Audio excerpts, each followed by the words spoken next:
ఓకేనా?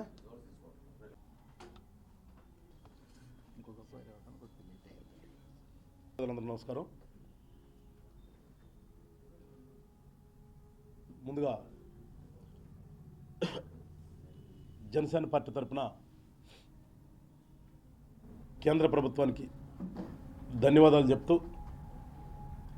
కారణం ఏంటంటే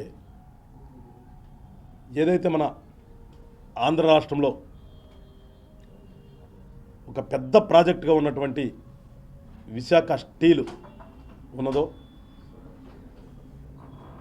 కొంతమంది బలిదానాల వల్ల ఏర్పడినటువంటి ఒక పెద్ద ఫ్యాక్టరీ, దాంట్లో దాదాపుగా కొన్ని వేల కుటుంబాలు దాని మీద ఆధారపడి బ్రతకటమే కాకుండా ఒక పెద్ద ఎసెట్ అది ఆంధ్ర రాష్ట్రానికి. అలాంటి ఉక్కు పరిశ్రమ గతంలో ఉన్నటువంటి పాలకుల వైఫల్యాల వల్ల అభివృద్ధి దిశగా వెళ్లకుండా క్షీణిస్తూ వచ్చి లాస్ట్కి సెంట్రల్ గవర్నమెంట్ దాన్ని ప్రైవేటైజేషన్ చేయాలనే ఒక ఆలోచనకు కూడా వెళ్ళే స్థాయికి వచ్చిన తర్వాత ఆనాడున్నటువంటి రాష్ట్ర ప్రభుత్వం కానీ లేదంటే సెంట్రల్ గవర్నమెంట్లో ఉన్నటువంటి నేషనల్ పార్టీస్ కానీ ఏ ఒక్కరూ కూడా దానికి వ్యతిరేకంగా, కేంద్ర ప్రభుత్వం తీసుకున్న నిర్ణయానికి వ్యతిరేకంగా మాట్లాడినటువంటి సందర్భం లేదు. మన రాష్ట్రం చూస్తే మన రాష్ట్రంలో ఉన్నటువంటి అప్పుడు అధికారంలో ఉన్నటువంటి వైఎస్ఆర్ పార్టీ కానీ, ప్రధాన ప్రతిపక్షంగా ఉన్నటువంటి ఇప్పుడు మా యొక్క భాగస్వామ్య పార్టీ అయినటువంటి తెలుగుదేశం కానీ ఎవరూ కూడా నోరెత్తలేదు. అది కరెక్ట్ కాదు, ప్రైవేటైజేషన్ చేయొద్దు అని చెప్పేసి మాట్లాడినటువంటి పార్టీ ఏదైనా ఉందంటే ఈ రాష్ట్రంలో ఒక్క జనసేన పార్టీనే. 2021 జనవరిలో ప్రకటన వస్తే నెక్స్ట్ మంత్లోనే జనసేన పార్టీ అధ్యక్షులు పవన్ కళ్యాణ్ గారు, మనోహర్ గారు కేంద్ర ప్రభుత్వ పెద్దల దగ్గరికి వెళ్ళి ఒక రిప్రజెంటేషన్ ఇచ్చి ఆ ఫ్యాక్టరీని ప్రైవేటైజ్ చేయటం కరెక్ట్ కాదు అని చెప్పి రావటమే కాకుండా అప్పటి నుంచి కూడా అనేక రకాలైనటువంటి ఉద్యమాలు చేసి ఎట్టకేలకు ఆ ఫ్యాక్టరీ ఆవరణలోకి వెళ్ళి ఆనాడు ఉన్నటువంటి రాష్ట్ర ప్రభుత్వం ఒప్పుకోపోయినప్పటికీ, ఇబ్బందులు పెట్టినప్పటికీ కూడా ఆ ఫ్యాక్టరీ ఆవరణలోనే ఒక బహిరంగ సభ పెట్టి అక్కడ ఉన్నటువంటి కార్మికులకు కానీ అలానే రాష్ట్రంలో ఉన్న ప్రజలకు కానీ ఒక భరోసా కల్పించినటువంటి పార్టీ జనసేన పార్టీ. సో ఇవాళ రాష్ట్ర ప్రభుత్వం చేసినటువంటి ఎఫర్ట్స్ వల్ల కానీ, గతంలో జనసేన పార్టీ ఎఫర్ట్స్ వల్ల కానీ ఇవాళ సెంట్రల్ గవర్నమెంటు ఒక అడుగు వెనక్కి వేసి ఆ ఫ్యాక్టరీని అభివృద్ధి చేయాలి అనే ఆలోచనతో 11,400 కోట్ల చిల్లర ఇవాళ ప్రకటించడం అనేది చాలా హర్షించదగ్గ విషయం. కనుక కేంద్ర ప్రభుత్వానికి జనసేన పార్టీ ధన్యవాదాలు తెలుపుతూ, ఇది పూర్తిగా ఒక రాజకీయ పార్టీగా మాట్లాడటం కంటే కూడా ఈ ఆంధ్ర రాష్ట్ర పౌరుడిగా నేనైతే మాట్లాడుతానో ఈ యొక్క ఏదైతే ఉందో మన క్రెడిట్ అంటామో ఈ క్రెడిట్ పూర్తిగా జనసేన పార్టీ అధ్యక్షుడు పవన్ కళ్యాణ్ గారికి దక్కాలి. ఎందుకంటే ఆయన రోడ్డు మీదకి వచ్చిన తర్వాతే సెంట్రల్ గవర్నమెంట్ కూడా ఒకంత ఆలోచన చేసింది. ఎప్పుడో కొన్ని దశాబ్దాల క్రితం ఏర్పడినటువంటి ఫ్యాక్టరీ ఈ ఆంధ్ర ప్రాంతానికి చెందినటువంటి ఫ్యాక్టరీని ప్రైవేటైజ్ చేస్తే కరెక్ట్ కాదేమో అని ఒక ఆలోచన వాళ్ళలో కూడా రేకెత్తింది. సో దానికి పర్యవసానంగానే కూటమి ఏర్పడిన తర్వాత కానీ, కూటమిలో సీటులు తీసుకునేటప్పుడు కానీ పవన్ కళ్యాణ్ గారు ఒక అడుగు వెనక్కేసి బీజేపీతో సఖ్యతగా ఉన్న కారణం కూడా రాష్ట్రానికి మంచి చేపించుకోవచ్చు వాళ్ళతో అనే ఒక ఆలోచన చేస్తే ఆ రోజు ఉన్నటువంటి చాలామంది మేధావులు రకరకాల విశ్లేషణలు చేశారు. ఇప్పుడు 2 రోజుల క్రితం ఈ 11,000 కోట్లు ప్రకటించిన తర్వాత కూడా అదే మేధావి వర్గం వచ్చి రకరకాల విశ్లేషణలు మళ్ళా చేస్తూ మొదలుపెట్టారు. ఏదో అభివృద్ధికి ఇచ్చారు కానీ వాళ్ళేమి ప్రైవేటైజేషన్ చేయట్లేదని చెప్పేసి ప్రకటించలేదు కదా అనేది. మినిమం ఆలోచన చేసే ఏ పెద్ద మనిషి అయినా ఒకసారి ప్రైవేటైజేషన్ అని మళ్ళీ అభివృద్ధి చేస్తారు కానీ నిధులు ఇచ్చిన తర్వాత గవర్నమెంట్ సెక్టార్లో ఉన్నది ఇంకా అది ఎక్కడ ఉంటుంది, ఇంకా ప్రైవేటైజేషన్ మళ్ళీ చెప్పాలి దానికి ప్రత్యేకించి మినిమం ఆలోచన కదా. కానీ ఏదో చెయ్యాలి, ఇదేదో ఒక ఈ కీర్తి అంతా కూడా పవన్ కళ్యాణ్ గారికి వచ్చేస్తుంది, రాకుండా ఏదో ఒకటి మాట్లాడాలనే ఈ మేధావులు ఏదైతే ప్రయత్నం చేస్తారో దయచేసి మీరు రాష్ట్రం అభివృద్ధి చూడండి తప్పితే ఇక్కడ వ్యక్తిగతాలు వద్దు. వ్యక్తిగతంగా పవన్ కళ్యాణ్ గారు చాలా క్రిటిసైజ్ చేశారు. ఇవన్నీ మేము ఎప్పుడు పట్టించుకోవాలా. మా ఆలోచన ఎప్పుడు కూడా రాష్ట్రం అభివృద్ధి చెందాలి, రాష్ట్రంలో ప్రజలకు మంచి జరగాలనే ఏకైక ఆలోచనతోనే ముందుకెళ్తున్నాం తప్పితే ఎవరు మెప్పు కోసమో ఎవరు మెడల్స్ కోసమో ఎప్పుడు కూడా జనసేన పార్టీ పనిచేయట్లేదు. దయచేసి మీరందరూ కూడా మంచి జరిగినప్పుడు మంచిని చెప్పండి ప్రజలకి. ఆ మంచికి కారణమైన వ్యక్తికి మీరు జైలు కొట్టమంటలేదు, కానీ వేరే రకంగా మీరు మాట్లాడద్దని చెప్పేసి మాత్రం ఈ మేధావులందరికీ చెప్తూ మరొకసారి ఖచ్చితంగా జనసేన పార్టీ అనేది ఈ రాష్ట్రం అభివృద్ధి, రాష్ట్రంలో ప్రజల సంక్షేమం కోసం ఏర్పడినటువంటి పార్టీ. రాజకీయాల్లో ఒక మార్పు తీసుకొచ్చి మళ్ళా పాత తరం రాజకీయ నాయకుల్లాగా రాజకీయ నాయకులైన ఉండాలి తప్పితే ఇవాళ దాచుకోవటం అనే ఆలోచన విధానం పోవాలనే ఒక నినాదంతో వచ్చింది. కాబట్టి ఆ దిశగానే ముందుకెళ్తుంది. ఆ దిశగా ఈ 6 నెలల్లో ఎన్ని సంస్కరణలు వచ్చినాయో, మా నాయకుడు ఉన్నటువంటి శాఖల్లో ఏ రకంగా జరుగుతున్న పరిణామాలను కూడా మీరందరూ ఒకసారి గమనించి జనసేన పార్టీని రానున్న రోజుల్లో ఆశీర్వదించమని చెప్పేసి రాష్ట్ర ప్రజలందరినీ కోరుకుంటూ, ఈ రోజున చూశాను ఇప్పుడే ఇవాళ పేపర్ ఉంది కదా అని చెప్పేసి ఏదో ఒక ఆర్టికల్ రాశారు, మెయిన్ ఎడిషన్లో రాసుకొచ్చారు. ఏదో పవన్ కళ్యాణ్ గారికి ఏదో అంటగట్టాలని, పవన్ పార్ట్నర్కి 1200 ఎకరాలు అని. ఎవరా పార్ట్నరు? ఆయన ఒక పారిశ్రామికవేత్త, వాళ్ళ అన్న ఒక పెద్ద పారిశ్రామికవేత్త, వాళ్ళ అన్న కొడుకు ఇవాళ రాష్ట్రానికి ఒక మంత్రి. ఆయనకి మాకు సంబంధం ఏంటి?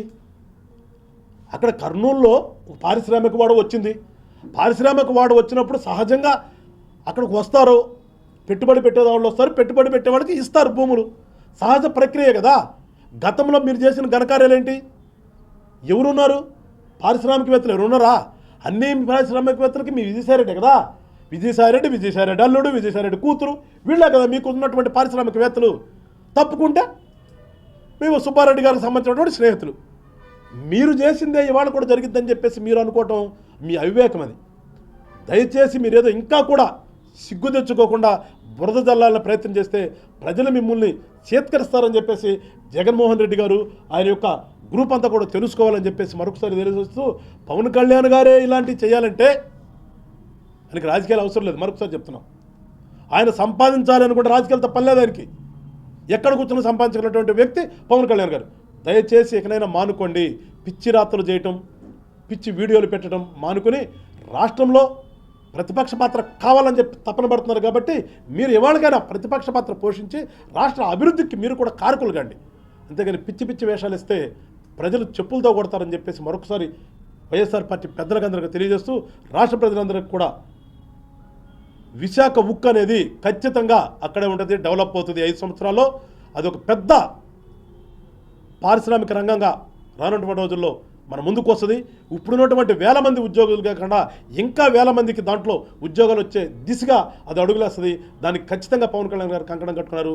జనసేన పార్టీ ఆ నిశ్చయంతో ఉన్నదని చెప్పేసి మరొకసారి తెలియజేస్తూ, మరొకసారి సెంట్రల్ గవర్నమెంట్కి ధన్యవాదాలు చెప్తూ, ఇంతకి కారణమైనటువంటి మా పార్టీ అధ్యక్షుడు మా పవన్ కళ్యాణ్ గారికి జనసేన పార్టీ గుంటూరు జిల్లా తరపున మేము కూడా ఆయనకి ధన్యవాదాలు చెప్తూ, జై హింద్, జై జనసేన.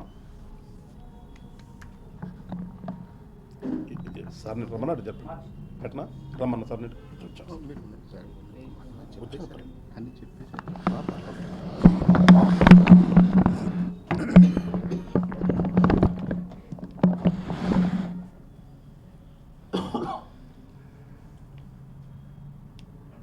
ముందుగా Visakhapatnam steel plant, Vizag steel అంటాం మనం, దాన్ని అభివృద్ధి పదంలోకి తీసుకురావాలని చెప్పేసి 11,440 కోట్లు రిలీజ్ చేసినటువంటి కేంద్ర ప్రభుత్వానికి జనసేన పార్టీ తరఫున, మరి మన రాష్ట్ర తరఫున, మనందరి తరఫున కూడా ముందుగా కృతజ్ఞతలు తెలియజేసుకుంటూ, విశాఖపట్నం స్టీల్ ప్లాంట్ అనేది మనందరి కొన్ని వేలాది మంది ఆకాంక్షలు, వాళ్ళ ఫైట్స్ తోటి, మన గుంటూరు వాసి అయినటువంటి అమృతరావు గారి బలిదానంతో మనం సాధించుకున్నటువంటి స్టీల్ ప్లాంట్.